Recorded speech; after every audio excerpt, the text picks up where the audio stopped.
Hey, what's up guys, it's Brian here, making another YouTube video on RFK Junior.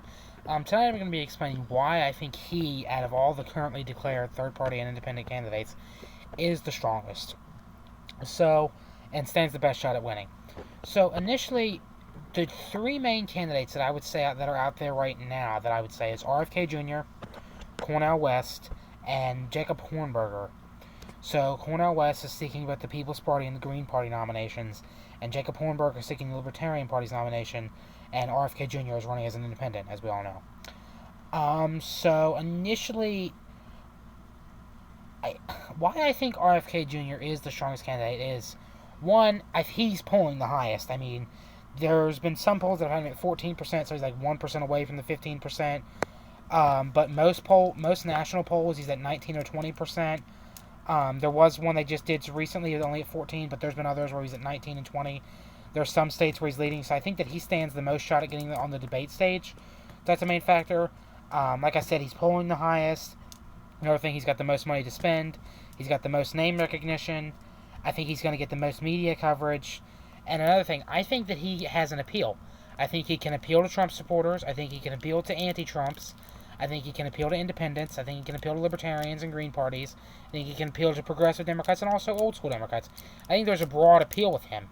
I think his main supporters are going to be independent conservatives, as maybe some libertarians. I think those are going to be his main supporters. But I think there's a big appeal. Where with Cornel West, there's only sort of an appeal. You might get some liberal-leaning independents, but it's really just progressive Democrats that he's really going to appeal to. Maybe some progressive libertarians, maybe. And then the problem with Jacob Hornberger is I think that he would have an appeal amongst a lot of people, but Jacob Hornberger doesn't have name recognition. Jacob Hornberger can't get the media. Jacob Hornberger doesn't really have a lot of money to spend, so that's a struggle. So I would say the best shot at getting a candidate on the debate stage right now, I mean, who knows, Jesse Ventura could still run, or Mark Cuban or something, but I'd say right now the best candidate that stands the biggest shot at getting the debate stage and winning is RFK Jr. I mean, he's who I've endorsed. I'm open. I don't have a problem with Jacob Hornberger. I would vote for Jacob Hornberger too. I probably wouldn't vote for Cornel West. Not that I don't like him. I think he's a terrific person and a good guy. I just think just policy-wise, on a lot of economic issues, we're on totally different basis. That's why I probably wouldn't. I mean, if it's against Trump and Biden, then I'm voting for Cornel West. But I would say I want RFK Jr. to succeed, but if Jacob Hornberger goes off, I mean, I don't really see it happening. So that's why RFK Jr. I think is going to be the front runner. And to answer some questions that I've been hearing on the internet, people are wondering if No Labels is still going to run a candidate and what I think on it. I'm not sure, to be honest. I mean, looking at the perspective right now with RFK Jr. and what he's polling at, I don't think No Labels is going to run a candidate. Now I think maybe they'll endorse him. I mean, we'll have to see. If he drops in the polls, like if he's not at 19% or 14%, just drops tremendously, like down below 10%, maybe then they'll run a candidate. But I think as long as he is polling in the high teens and low 20s and leading in certain states and stuff, I don't think they'll run a candidate because I don't think they want to hurt the independent candidate. And to answer the question on if they should, I mean, as long as RFK Jr. is in the race and he's polling really high, I don't think they should because it's only going to take support from him. I think that all the third parties should coalesce behind him because I think he's the best shot at winning at the moment. We could see something different. I mean, if he drops down to only like 4% or something, then I think No Labels probably should run a candidate.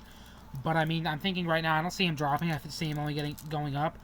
So I would say to give advice to RFK Jr. in his campaign, I mean, not that I'm an expert on elections, is keep campaigning.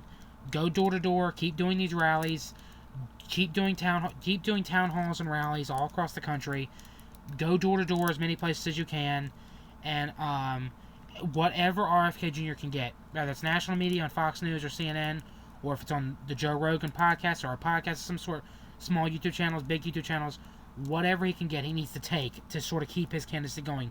National media, local media, whatever he can get, he needs to take, and really just needs to campaign hard. And I think that he needs to get a running mate that has likability ratings and really high name recognition. So if you guys have a couple extra dollars, please donate to his campaign so we can get it off the ground. I don't get paid till tomorrow, and I admit I'm broke.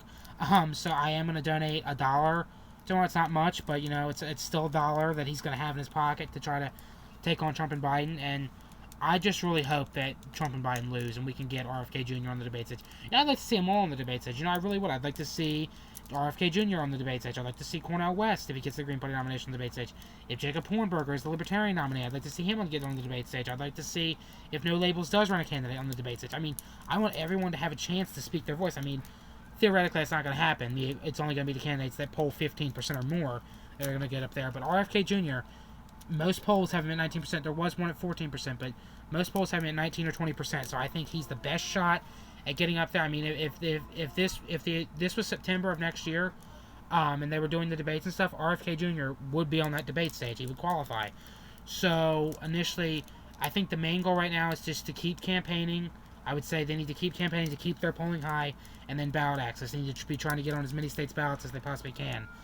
Because they don't want, when the real campaigning needs to begin, they don't want to be trying to get ballot access. They want to be out campaigning, talking to voters and stuff.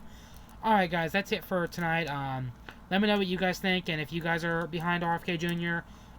Once again, I know he said some conspiracy theories. I debunk them, but, you know, really, let's compare him to who he's going up against. Trump and Biden both suck. They're both failed presidents. So, please, guys, just vote third party. Maybe not for RFK Jr., just vote third party, and let's stop these two old fools from winning. RFK Jr. 2024. That's it, everybody. Please like this video, leave a comment, and subscribe for more. And remember what I said, RFK Jr. 2024.